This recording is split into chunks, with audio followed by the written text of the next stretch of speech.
Kahit hindi na raw matutuloy nga ngayong araw ang pagpapalipad ng rocket ng North Korea, masusi pa rin nagbabantay ang mga otoridad at mga miyembro ng Quick Response and Recovery Team sa Kabikulan. Mula sa Albay, balikan natin ang ulat on the spot ni Marisol Abduraman. Marisol. Here, simula na sa isa kaninang umaga, talagang puspusan pa rin ang monitoring na isinasagawa ng Office of Civil Defense dito nga sa Bicol Region o dito sa N5. Lalo na nga piya nang may natanggap silang impormasyon kanina na sinasabi nga between 9 to 11 nga kanina sana ang paglo-launch ng rocket ng North Korea.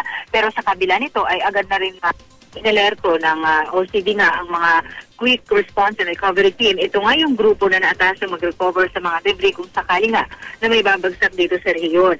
Maliban kasi sa mga ito na mag-recover, meron din silang mga tao talaga sa field na siyang nagde-disseminate ng mga information kung ano man po ang official announcement or advisory na nanggagaling. Kasi alam naman natin na merong mga ilang residente talaga na walang access na sa news kahit man ito sa telebisyon o radyo. Kaya minabuti na rin nila na mag-deploy nga ng mga tauhan para kung sakali man na merong mga official announcement ay agad na makakarating sa kanila. Sa ngayon kay Tia, unlike sa Cagayan at saka sa Aurora, dito po sa Bicol, hindi dito ipinapatupad ang no-fly zone, no sailing at no fishing zone. Gayunpaman, sa mismong araw na ng launch kapag nakumpirma na talaga ito ng RDRRMC, ay agad nila itong ipapatupad at tiniyak nila na talagang makakarating nga ang impormasyon at matutunto nila kumbaga kung sakali nga na merong na nakalayag sa araw mismo ng nasabing launch.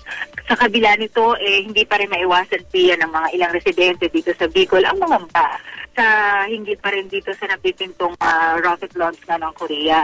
Pero umaasa na lang sila sa mga otoridad kung ano nga ba ang mga dapat nilang gawin at syempre sabi nga nila magdadasal na lamang sila at umaasa sila piya na sana nga ay hindi na maapektuhan ang kanilang lugar. Bagamat sinasabi nga nasa karagatan lamang posibleng tumama nga o bumagsak itong mga debris kung sakali nga na magkakaroon po ng overshoot dito sa isinasagawang rocket launch. Pia?